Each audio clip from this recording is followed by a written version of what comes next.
Hello, I'm Robert Jones, and welcome to Powerhouse Podcast. Today on our podcast, we're going to have Dr. Maynard, the author of Trekking, a spiritual transformation book. And we're going to be talking about a few things. One, we're going to talk about John Woolman, what happened in and through his life when he encountered true transformation and the part he played in abolishing slavery. Also, we're going to talk about the cultural support and how culture is now leaning into euthanasia and what the lack of spiritual formation, the doors it opens for other things to step in that gap and do things that can be destructive and disheartening. And also, we're going to teach you how you can be a part and teach your community to be a part of spiritual transformation, to be more like Christ so that you can bring hope to a hurting world. You, yes, you personally, not your pastor, not your leaders, but you. Stay tuned and be a part of this podcast. I know you will not regret it. Welcome to the Powerhouse Podcast, presented to you by SAC Life TV. Here's your host, Pastor Robert Jones. Hello and welcome. I'm Robert Jones, your host for Powerhouse Podcast, presented to you by SAC TV. And our guest today is Dr. Gene Maynard. We're going to dive in today more of spiritual formation, but the outward portion, like what happens once we go through this process and not necessarily completed, but as we're on this journey, what does it create inside of us and how does that manifest outward? Yeah, first of all, just thank you for letting me be a part of this conversation with you, Robert. I'm a big fan of yours, and we've had a lot of fun in conversation, so it's really fun just catching up with you like this. Again, spiritual formation certainly has a personal component. I'm being changed. But so much of our faith is so personal and privatized, and sometimes we end up getting caught in this trap of thinking, well, this is just for me, or just for you, when actually it's the entire universe. I'm not trying to get too weird about this, but it's the entire thing that God's created that He's restoring. When Genesis 1 and 2, the entire thing that God creates, which is you and me and all of the rest of the surrounding environment, it's all working exactly like it's supposed to be. And sin destroys that. It no longer functions. We don't function. The universe doesn't function. Culture doesn't function. And we end up in competition with each other. We end up in biases and prejudices against each other. The people on top have the power in our world today to step on people below them. Nothing is functioning. So it makes sense when we read about in Romans 8, we get from personal salvation, Romans 1 to 5, and then Paul starts talking about what happens after salvation, and we get into Romans chapter 8, and he blows it up. He makes it like global. He says, we know the whole creation has been groaning as in the pains of childbirth right up to the present time. It's groaning for redemption. It's groaning for transformation. It is not, he doesn't say that we know human hearts are groaning. That would be a true statement. Human hearts are groaning. But he makes it much bigger, includes us in it by saying the whole creation. So the whole creation includes, I'm sure, the environment. I'm sure that's going to be impacted by God's restoration of everything that was broken. I'm sure that'll be true. But it also includes all the things that humans create. One of those things is human culture. You know, culture is this thing where there's more than just me. Now you and I are together. We have a relationship. We have a culture. We have a way of communicating. We have a way of thinking about things. And if we're not in community with each other, we're vying for power and position over one another. That becomes human culture. And we see that in our relationship with various ethnic groups and various people who, in their moral positions, take different ways of living than we do. We end up being separated. We end up being broken in our relationships. All of those pieces, God's trying to restore. I mean, that's how I read it. What about you? No, I couldn't agree with you more. You know, you said you don't want to be, you said the whole universe, but I don't want to be silly. And I actually see it like you. I mean, if you go to John 3:16, God so loved the world that who did he love? The world. Not Christians. He loved the world that he gave his only son, Jesus. So I see it the same way. And what encourages me about spiritual formation, and this is a thing that like I get amped up. People, I get used. If you've watched a little bit of me or at all, you know I get amped up about certain things, and I get amped up. I mean, I get amped up when I talk about spiritual formation because I really believe with all my heart it is the answer to bridging gaps, to absolutely bringing and collectively having people come together. I get so encouraged by just by looking at our church. You know, our church looks like the United Nations. You know what I mean? I mean, there are all kinds of cultures there. I've got millionaires sitting there, and I've got people on public assistance sitting there, and everywhere in between. And so but I believe that all of us are knitted together through those transformational processes that come through spiritual formation. And so it allows me to be a friend to a man that did 20 years for murder. Imagine that. Like, I'm a friend of his. He's a friend of mine. And so that's fine. You know, he murdered a man when he was 18 years old, a drug deal that went bad. He did 20 years. He came out, started coming to our church. Next thing you know, we're friends. But I've never been to prison. Not yet anyways. And so what I enjoy is when you go through this transformation process, you don't get categorized anymore. You don't get categorized. You're not stuck into a group. You're one. Paul said it best. We're neither Jew nor Gentile, slave or free. We're all one in Christ Jesus. You know, that's the way God sees that we're all like one. And I hate categories. Yeah. I hate being categorized. So I know that you know the story of John Woolman. And here's a man that did something extraordinary in our culture. Yeah. Would you just share that? I think that'd be impactful. So cut me off if I go too long. No, take your time. Because this guy is, for me personally, if I could go back and know one person in history, I want to know this guy. I think because his life is so different and it challenges me so much. But it really changed it's just changed me, like getting to read his story. I tell it in here in this book. I love it because it's this outward way of talking about what happens when our lives get formed. So here's the story. 1700s. He's born in about 1720. He's born into a Quaker community. Now we think of Quakers as being abolitionists and people of integrity, and you know they treat people in a unique, special kind of way. Well, he's 1720s, Quaker community in Mount Holly, New Jersey, kind of in the center part of New Jersey, and everyone's into slavery. I mean, it's just part of what came into America at that point in time. It's tragic, but everyone was doing that. And everyone in the Quaker community, it shocks everyone when they read, oh, Quakers did slavery too? And everyone goes, yeah, it was just the economic model of the time. And he's not a slave owner, but he's fairly well educated. And part of what he did with his life as a young guy, he's married, he's got a little child. He's just trying to figure out how to make ends meet. He's trying to make his way. He's got a farm, he's got an orchard, and he works for a guy who is kind of a lawyer, not legally, but he gives out legal advice. And Woolman has enough education to write sales contracts. So he hires Woolman to do that. So people want to sell, like on Facebook Marketplace. Now I've got 10 bushels of potatoes. And so he'd write a contract of sale between this person and that person. Someone has, some sheep. I'll write the contract between this sales for these sheep. And so one day, a Quaker that he went to worship with came to him and said, I'm going to sell a slave to another person. Would you write the contract? And he did it. It's like on a Wednesday, Tuesday or Wednesday, something like that. Writes the contract, gets his money, puts it in his pocket, goes home. Hey, I made some money today, tells his wife, and then on Sunday, they go to worship. So it's quiet worship, meaning that they do have speaking and singing, but in this particular way they worshiped, so intriguing to me. They made a commitment. No one spoke, including kind of their head spiritual leaders. No one spoke and no one sang until they collectively sensed the presence of God was with them. Once that happened, then the door was open and there was probably a lot of speaking and a lot of singing and so on. But they're in this process of waiting, and John Woolman on Wednesday wrote a contract to help the sale of one human person to another of a human person to another person.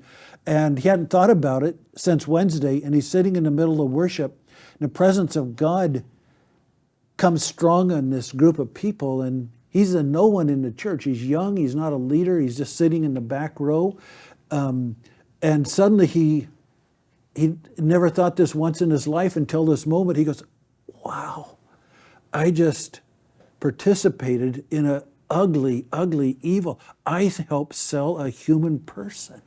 He was aghast. He couldn't imagine it. He had done that. He was so disturbed by it. The only thing he knew what to do immediately was he took a vow of silence for 6 weeks. He didn't trust himself to understand how to handle himself in culture suddenly. So he refused to say or do anything for like 6 weeks. I mean, it's a pretty extreme reaction. And I'm not even sure it was like the right reaction, but it was his first way of trying to wrap his head around this whole thing. So after about 6 weeks, he finally has a leading of what he should do. So he goes to his wife and he says, I think I need to work at abolishing slavery. He's 25 maybe. He's no one. No one's coming to his door asking his opinion about anything. So he's talking to his wife, and he says, I think I need to go to work to abolish slavery. And she says, well, I'm with you on it, but how are you going to do it? And he goes, I don't know. So together, they were silent and prayed and listened and talked with one another. They hadn't brought anyone else into it yet, just the two of them. And finally, he says, I think I know what I need to do. I don't have the kind of standing in our culture to say, I'm going to rid America of slavery. No one would listen to me. Mm-hmm. But I'm going to go to work to make sure Quakers quit practicing slavery. And that was even fairly big because, again, he's not a Quaker leader. He's just one young, solitary member of a Quaker community. William Wilberforce is going to do a big thing in England. He's going to try to rid the whole English empire of slavery and eventually succeeds. He's not trying anything big like that. He's just saying, I'm going to make sure if we're going to be Christians, we're not going to practice slavery. So I know we have this much money we need to make every month to pay our bills. I will work as many days of the month that it takes us to do that. If it takes me 20 days to earn that money, I'll work 20 days. The last 10 days, I'll work for the abolition of slavery. Now, he's making a fundamental choice. He's saying, I'm not going to work 10 extra days to start building retirement and pension and my 401k and all those kinds of things. I'm going to make enough to make sure we stay afloat, but I'm going to spend the rest of my time trying to take down slavery among Quakers. Well, so he starts going to people in his church. You would think they'd say, wow, John Woolman, you're doing a great thing. Actually, they were not very excited about it because now he's talking about their money flow. This is their economic practice. And they're telling him, you need, in essence, to stand down, be quiet, and don't bother us. And he said, no, I've heard from the Lord. I'm not going to. And so he kept going back and back and back to this family, to this slave owner, to this plantation, just around where he lived in New Jersey. Eventually, he started having a little bit of success. Now, he makes a real fundamental decision. He decides with social media today, maybe he would have done something different, but he decides not to do this big broadcast thing. I'm going to go out and shout at everyone. I'm going to just go from me to you. I'm going to talk to you. Because when I talk to you personally and I say, Robert, I think this practice is wrong, now it's intimate. Now you've got to have the courage to look at me and say, no, I'm going to keep doing this. It's harder for you to resist. If I'm just shouting and you're in a crowd, it doesn't impact you. But he goes to one person. So he's doing that, eventually gets some success. Then he starts going to North Carolina and South Carolina. He goes up into New York. He goes wherever he can find Quakers, and he says, two things are wrong with slavery. Number one, the obvious thing, you're destroying the slaves. You're destroying African Americans. So what's happening to the African American people through this slavery practice is ugly and awful. But you're doing something else. You're destroying your own soul. When you participate in owning and selling humans, you're destroying your own soul. So he does that for 20 years, one person at a time, one slave owner at a time. This is going somewhere. 1754, he gets invited to the big national gathering of Quakers. and he gets a chance. This young guy who's just been going from one person to another, he goes to this big gathering and he stands up, and now he's ready to be bold. And he stands up and he says, if you claim to be a Christian, if you claim to follow Christ and you persist in being a slave owner, you no longer can be a member of the Quaker community. We say that you're not a follower of Christ. And he said, I demand that Quakers agree with this. Of course they didn't. There's too much money at stake. There's too much power at stake. But eventually, with conversation, this church and this group and that group, eventually, before the Revolutionary War started, every Quaker church in America had made the decision to no longer endorse, participate, or own slaves. And if someone did, if you or I are in that community, and we say, no, I'm going to continue to be a slave owner, they said, you're no longer welcome among us. Paul talks about that, right? Mm-hmm. So this is about someone who experiences the presence of God upward, inward at a deep level, withward with his wife, and now out in the world going, wow, I was so evil. God's opened my eyes, and we have to do something. And that is exactly what is at stake in the community of spiritual formation. Because when you can understand it from a standpoint of, this is not just about me, but it's what is God going to speak to and through me to make a change or a shift in culture that's destructive. Because slavery was destructive. It was a destructive force, right? And it's still, there's still some of those fragments left, definitely.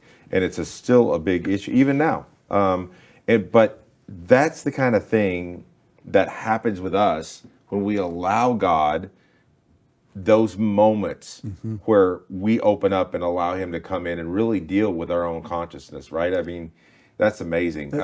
Let's keep going with it. We're gonna take a short break, and so I just want you to come back. We're gonna talk more about spiritual formation and what does that look like outwardly. How can it shift culture? What does it do? How can God actually use you in a transformative way to be a blessing to others and to help others and to bridge some gaps? So please stay tuned. We'll be right back.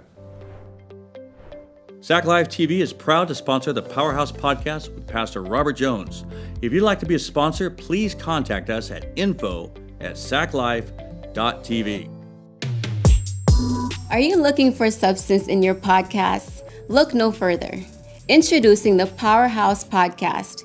Join us every week as we delve into politics, religion, entertainment, and education.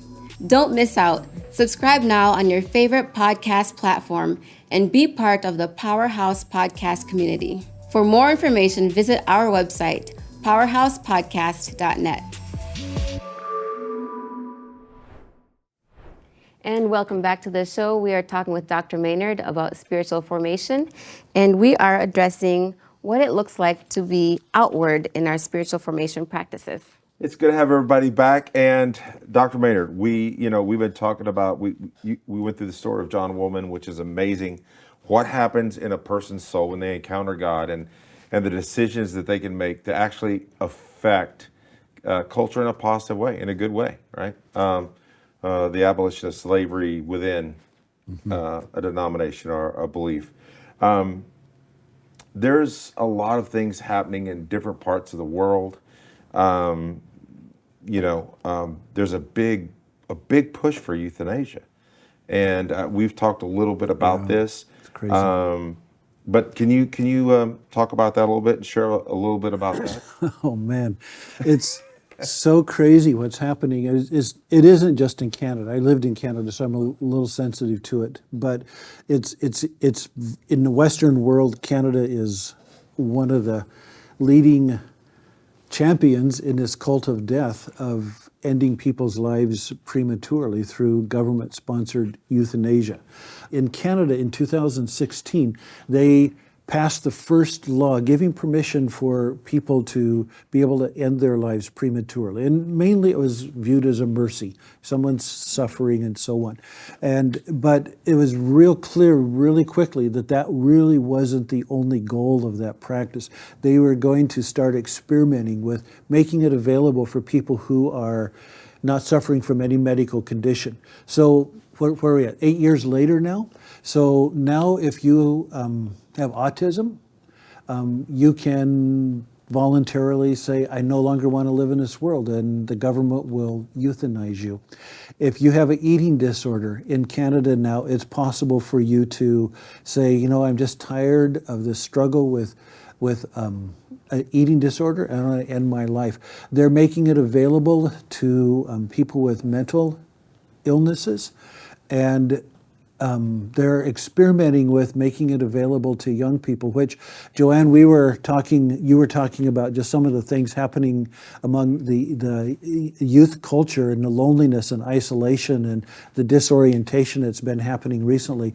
It just seems like such an awful decision to put a tool like that in the hands of a young person who, without parental consent, can go to a doctor and say, I no longer want. Now, it's a little more complicated than going to the doctor on Tuesday and having your life ended on Tuesday. But there's a process where parents are cut out of the deal. It's the way the Netherlands is ahead of this, of Canada, is they are now making it possible for someone, a child from 1 year old up until 18 years old, to have parents agree to put their child to death, even if the child doesn't want it. It's unbelievable what's happening with valuing death over life. And that's just one example of life issues. There's so many, and somewhere in spiritual formation, God is yearning to say to the whole creation, to all that's living, your life is valuable to me. I know you go through hardship. I know you go through struggle. I know you're in the middle of pain. Your life is important to me. And a community is available to work with you, live with you, love you, support you. I know I'm talking almost at an ideal level because most of our communities aren't doing that, but that's the redemption of the Christian community in this world. Well, I mean, I read that article that was happening in the Netherlands where they could euthanize their child if, let's say, they're problematic. For instance, they're problematic, they causing troubles in school or whatever. And I couldn't believe actually what I was reading in print. But I think this speaks to what happens in the vacuum when you remove spiritual formation. That's a great way to say it. But when you remove that transformative power of what God can do in and through our lives, there's a vacuum, and that vacuum is quickly collapses in humankind, and I see it, and it. To be honest with you, it doesn't surprise me because I'm a pastor, so I go to everything for the word that has all the answers, right? It says that the enemy comes to steal, kill, and destroy. So his job is to wipe out the creation of man. I mean, that's his job, any way he can. And so it doesn't, his tactics are always death. The Lord's tactics are always life, right? And so you can see that when you remove these components of spiritual formation, when you remove the hope, when you remove the transformation, when you remove the awareness that there's a God that loves me just the way I am. Just the way I am. It compels me to tell you a story about a lady.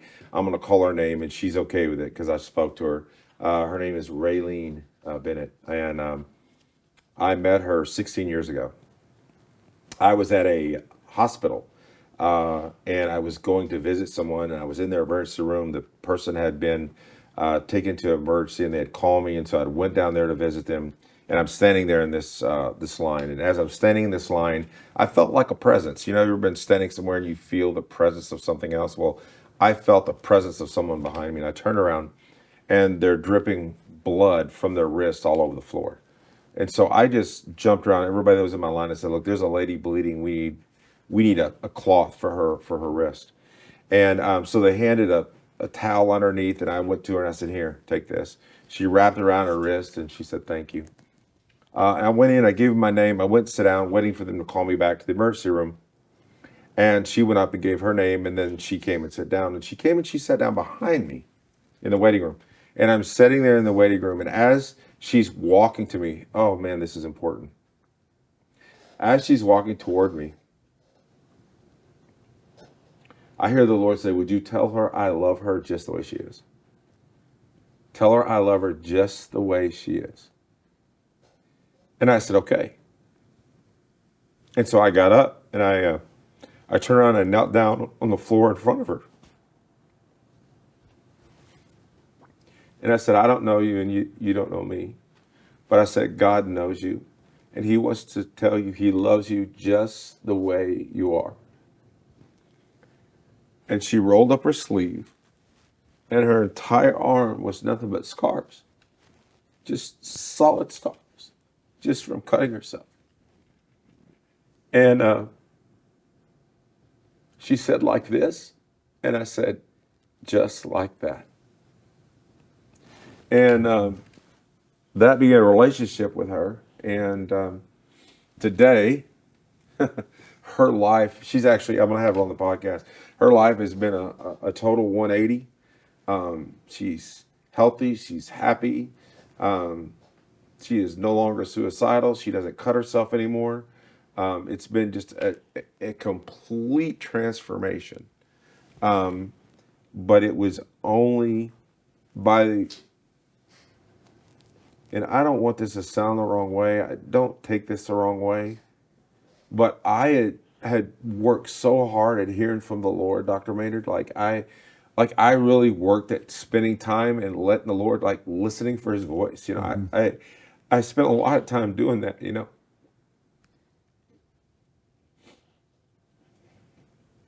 And so many times we do it for ourselves. But God knew I was going to be in that emergency room on that day, and he knew that woman was going to be behind me. He knew Raylene was going to be there. And it was in that moment that he speaks that. Yeah. And I'm able to just repeat what God said. It wasn't my thoughts. It was what the Lord spoke to me for her. Yeah. And that started a journey for her. Yeah. You know, and it makes me understand how important is it when society is just a breeder of death and division and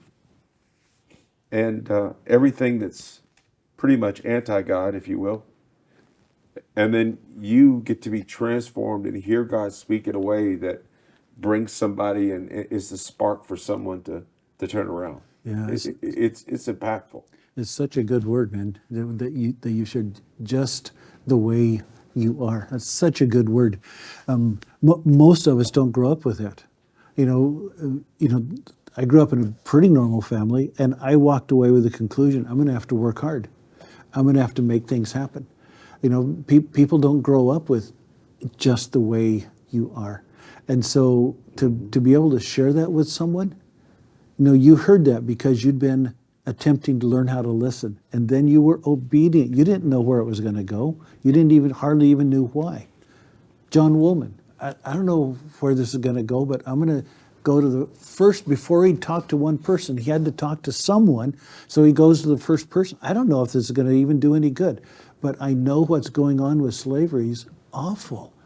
God loves every person. The people we're treating as cattle, he loves these people, and he loves these slave owners. He wants to bring redemption. It's such a remarkable thing but what you just shared in that story is the opposite of what too often is happening in our churches, that I get this thing from God and it's so good for me and I love it and I clutch it and I walk away feeling lifted by what I've received. And you received something and you passed it forward. That's spiritual formation, moving from God's heart to your heart and from your heart to that woman's heart. And there was community born and healing happened. It doesn't get any better than that. It really doesn't, and it teaches me the impact of me going through the process of transformation spiritually. It teaches me that importance because it wasn't so. That was kind of the genesis of our relationship. But I gave her my card and I said, "Call me anytime." Well, they put her in a psych hold because she tried to cut her wrist, right? Yeah. If I'm following cultural's norms and the way it's going, she would be on the very top of the list to take one of these for the government to euthanize her. Yeah. She had tried to commit suicide multiple times, failed attempts. Some was intervened by doctors, and so she would have definitely been a write-off. She would have been a write-off. But God stepped in that moment, and I guess that to me, that's where I see the hope. For me, it's not like, I don't know, I don't want this to sound the wrong way, but I'm not a pastor to get everybody saved. I'm not like trying to keep them out of hell. That's not it. I'm 58 years old, and what I'm learning is we've got to live a long time before we even face eternity. And what I see is, to me, hell starts here on earth for a lot of people because they live without the hope. They live without the transformation. Mm-hmm. They live without the knowing their love. They live without having community. They live without being connected to our Creator. Mm-hmm. And to me, that's hell in itself. And so I think hell starts a lot sooner for us. I want to introduce people to this. And I actually ended up going to where she was being held, and I would go every day. I think I could stay an hour and a half, I think was my limit. I took her a Bible, and every day I would sit down with her and I just taught her how to read the Bible and how to listen to what God was trying to say to her. And that turned into a relationship. But it really proved to me personally, like, Robert, you got to do this for others. This is not about just you. This is about others. So you know what you're doing. So this, I love your analogy. So some people are living in hell right now. Feels like it, yeah. In scripture sense, all of us are through the fall of humanity, right? We've all have our feet mired in it. But what you're doing through spiritual formation, heaven is getting into people's hearts who before were living in hell. Heaven is starting right now. That's what spiritual formation does. Mm-hmm. And it got into New Jersey. It got into the Quaker community because of it started to get into the African American community. Just it got into this woman's heart. That's what spiritual formation is doing. We've been living outside of heaven. We open our hearts. Heaven starts getting into us right now. Well, it's like that prayer. It's the Lord's Prayer. Our Father who art in heaven, hallowed be thy name. Thy kingdom come. Yeah. We're asking the kingdom to come into our hearts now. And how he does that is through these engagements with him, these encounters with him, where we allow him in. And I tell you what, I'm learning, I've got to be one of the dumbest human beings ever created, because I feel like every day I'm learning something revelationary and just something that I had no clue of. And that is, the more I live, the more I understand it's about the people. It's people are hurting. There are people out there that have no hope, and they're suffering. And I do believe that we can be part of their healing. I believe that, and to lead them into spiritual formation and transformation, and see themselves the way God would see them, if I could say that. Or the other thing we can do, I love your option. The other option, though, that we and have done is we've told people, well, you can come to our event. It's going to be really cool. We're going to have a light show. Music's going to be crazy. It's going to be hopping. Sermon's going to be out of this world. You can come to that event. And it'd be great if you kind of start working on yourself. If you really want to become part of it, just work on yourself. You clean yourself up. Actually, spiritual formation does everything opposite. So don't come to an event. Come be part of a community. We're all seeking God. We're all trying to get heaven into us by opening our hearts to God. And you're welcome among us. We'll learn from you. You learn from us. That's a spiritual formation community. It's the hope of the world. And I tell you what, and it's a hope that is not empty in promise. No. What I like about this part of like the outward expression is that once you're able to communicate the heart of God, that comes from a level of spiritual maturity. And we can only get there through these practices.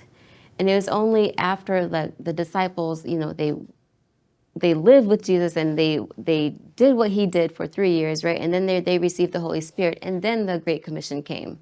Then they're ready to have their outward ministry. But that only came after they had developed their spirits. That is so true. Let's get more into that, shall we? But before we do, let us take a quick break. And we come right back and we will have the last segment of this podcast. And I think you're going to enjoy it. Thank you so much. SAC Live TV is proud to sponsor the Powerhouse Podcast with Pastor Robert Jones.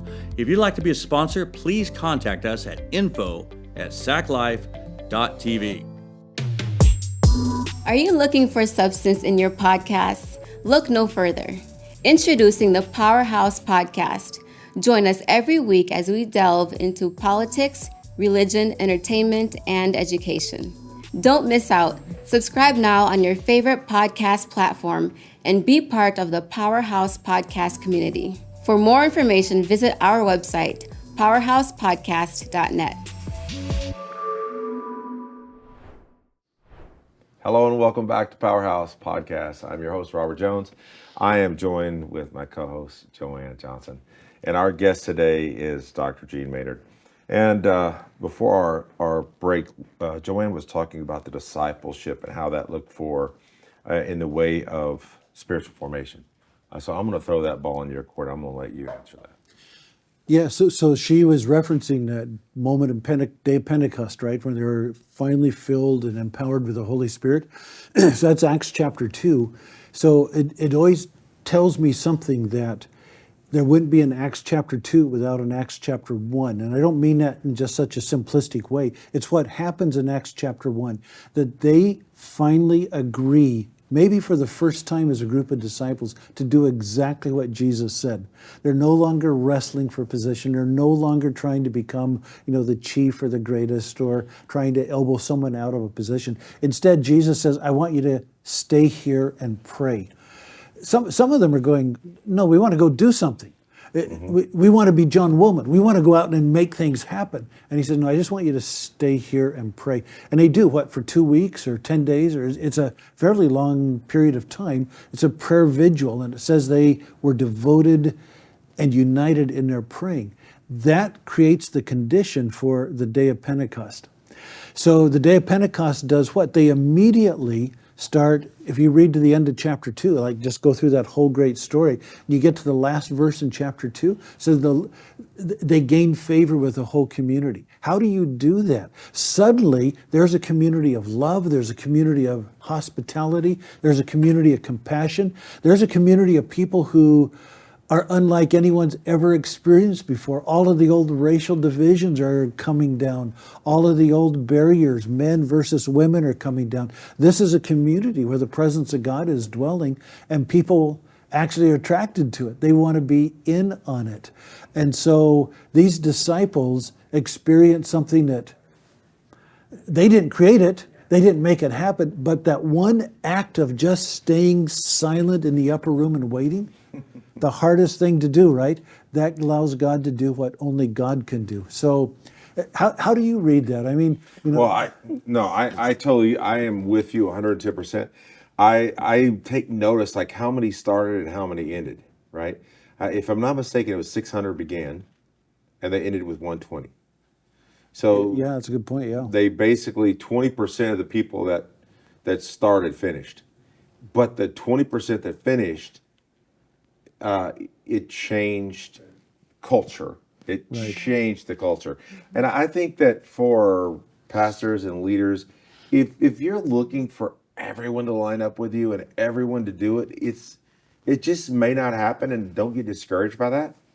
But because it can, God can work from just a few of us if we give him that space. Now, what I also love about that is that was during the Passover, right? So that's when everybody came. I mean, from all the Jews from all over the rest of the country, the countryside, and from all different countries came in at one time. Different cultures were even mixing, and all this was happening for one moment, one flashpoint, for the Holy Spirit to come to those people that were waiting, and they gave that message and started something great. Yeah, when these disciples, I mean, they're going to go through lots of hardship. You know, the Roman Empire is going to turn on them. They're no longer going to be welcomed and given safe harbor inside of the Roman culture. You know, they're going to be marked people for sure. The stories are staggering, really, of what happens to the Christians in those first couple of centuries. But here's something going along with John Woolman, going along with your story of your friend in the hospital. It was about the 300s or 400s in the Roman Empire, the word hospital finally starts to get used, and it's during a plague that's destroying people in the big urban areas. People are leaving the urban areas in order to keep themselves safe. The only people that didn't clear out of the urban areas and go out into safe harbor out in the country, the only ones that stayed in the cities when plague is spreading, this disease pandemic kind of thing has happened, the only ones that stayed to care for people were the Christians. They weren't necessarily doctors or nurses. They didn't maybe have all of that kind of availability to them, but they stayed and cared for people. And eventually, a hospital movement, a hospice movement, using different words then, but that's really what formed. And the pagan people who had been worshiping pagan gods or Roman gods, they started to convert. The ones who had been diseased and left to die in the city, they converted to Christianity because who were the only people that stayed to help them? Well, their family didn't even stay. You know, their religious community fled. It was the Christians who stayed at their own peril to stay. That's what happens when the Spirit of Christ gets into us. We don't have these little safe, get away from the world cultures. We actually have a culture that, and a spirit and an impetus that sends us into the most desperate places. I know that sounds, way dramatic and too good to be true, but it's actually what happens. Well, I mean, what you're talking about is true transformation, because the human mind, the human being, the human way of thought, et cetera, et cetera, et cetera, it is always self-preservation, and it is generally selfish, right? I mean, we pretty much are looking out for us and us alone. But when you are getting transformed in the way Christ is, it makes you understand really what is important and your role in it and where you stand in regards to it. And for me, that has been huge. I used to be an extremely selfish person. Extremely selfish. But the more I become like Christ, the less I'm like me. There's a Christian song that they sing, and it's more of you and less of me. I told our worship team, I said, I want to change the words. I don't want to sing. I want to say all of you and none of me, because I don't want any of me left. I just don't. I don't think I have any good thing I can add. I want all of the Lord. And I think that's part of recognition, isn't it? Yeah, it is. This isn't an easy thing to do, what we're talking about. Plenty of people in my church know my passion for spiritual formation. They've read the book and all those kinds of things. And they love the personal pieces on that. They love doing Lectio Divina. They love being able to be in retreats and in the ways that we're teaching about praying. They're nervous about being engaged in the world. And, I keep telling them, I said, don't come to so many Bible studies. Actually become involved in the community. When you are in a group, don't go to the Christian coffee shop. We have one just down the street from our church. If you're going to do a Bible study in a coffee shop, go to the one where no Christians go to. Be in places where you have relationship and start talking with people that you wouldn't normally talk to. And I know they're nervous about it. The culture's pretty crazy right now. As things are happening, you just go, and I think I want to leave. I think I want to go find a hideout somewhere. You just kind of see that. And actually, Christ doesn't let us do that. Spiritual formation says, no, we're going to actually go to the place where no one else goes to. That happened recently, and actually, I just found out about it. Just one of the most kind gentlemen I've ever met. He just passed recently of cancer, and he was a believer, and I got a phone call from his son, and I used to coach his son in football. And he says to me, his son says, my dad passed, and we would like you to be to speak at my dad's funeral because you were the most influential men in his life. And I said, excuse me? I mean, we weren't like friends where we called each other and hung out or nothing. And so I was like, I don't understand what you mean. And he said, well, my dad admired you because you knew how to bring Jesus to the football field. And I was like, really? And I never knew it. But it was like, I was allowing the Lord to be me regardless where I was. So it doesn't matter if you're on a football field or if you're in some place where maybe the population isn't largely Christian. It doesn't change who you are unless you allow it to change who you are. And if it allows it to change who you are, then you're being conformed and not transformed. Stick that in your pipe and smoke it. No, not really. Don't smoke. It's not good for you. So do you know what I mean, though? I mean, it's one of those moments for me that, and I always question coaching, like, am I taking time away? I should spend more time. Maybe I should be doing this. But I always wanted to be there for kids. I love kids. I'd have 10 kids if I could. I mean, I just love kids, right? And so, but it taught me, if you are who I made you to be, you're going to have an influence, and you're going to have my way is going to be done through you, even on a football field. And that really taught me something. And I started repenting because I've been trying to get out of coaching. I've been trying to cut things off and things like that. And it makes me go, you know what? I got to do and go where the Lord wants me to. And that doesn't mean I stay in the church 24/7. Sometimes it means you go out and you coach a kid's team, a little league team. You go to a book club. Maybe you go to a music night, maybe, something that you don't normally do, but you carry how you've been influenced into that arena and you become an influencer instead of being influenced. I always think about Jesus saying, in this world we'll have difficulties. There's awful things that happen in this world. It's fallen. We started with this, the whole world is groaning for restoration. And Jesus says, this world's pretty tough, but I'll be with you. But guess what? This isn't a private, Jesus is going to be with me, good for me. No, I'll be with you, and you'll be with others in this world on my behalf. That's what happens in spiritual formation. We do get this amazing experience of having Christ in a closer relationship with than we ever thought possible. It's transformative, but it's never just for our benefit. It doesn't stop with us. We're not an endpoint. It allows us in this culture to be a life-giving presence in a culture of death, all kinds of death, all forms of death, slavery, manipulation, power plays on people. We get to be the presence of life and Christ in this world. In that moment, and that's the thing, I look at the disciples, every one of them was martyred except for one. One died of old age, the rest of them were all martyred. And I think back of the work they did, the groundwork they did, where here we are 2,000 years later and we're still talking about their work. We're talking about what we need to do.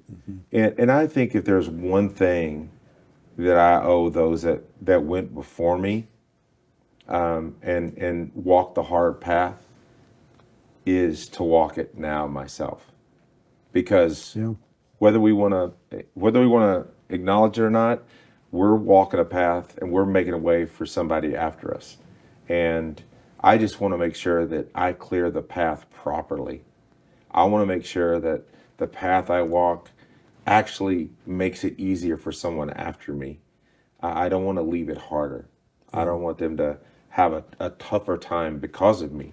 I'd rather it be easier, Hey, Joanne, you started this conversation about the disciples. I want to come back to you for a second. So again, with working with young people, so with all of the things that they know is going on in the culture, with everything that they know is going on, what are you telling, or what are you seeing young men and women being the presence of Christ in places where there's just craziness and all kinds of distress? They're first of all speaking the word over themselves, right? And they can encourage themselves. And then also I see them being that light and encourager to others. I always tell them that they they have influence over their environment, whether it's at home or their schools, wherever they are that the voice of God, really. They have that influential power. So they'll come back to me and talk about how they've encouraged somebody, or how so-and-so came up to them and said this. And I just see them that they are willing and able to be bold in their faith. And go ahead. Where do you think that boldness is coming from? I feel like that boldness is coming from hearing the word. Like, a lot of our youth they've been raised in the word. So they see it modeled for them. They see their parents, they see their family members, they see the church people. Like, this is the world that they're immersed in. Right. And it's reiterated to them like who they are in Christ, and they are given the tools, and then we practice those tools within youth. Like, they are praying for each other, they are encouraging each other. I encourage them to lead the lessons, and so all these different tools help them be empowered to be that light wherever they go. So what I'm hearing you say is something organic is developing inside of them. They're not being religious, or there's something organic growing inside of them. Correct. Yeah, that's cool. Thank you. We have the government to lean on, and the government can try to do their changes. But unfortunately, that doesn't change the human heart and what's going on inside of us. I think that the government work that they do is kind of reactive. I know. Spiritual formation is proactive.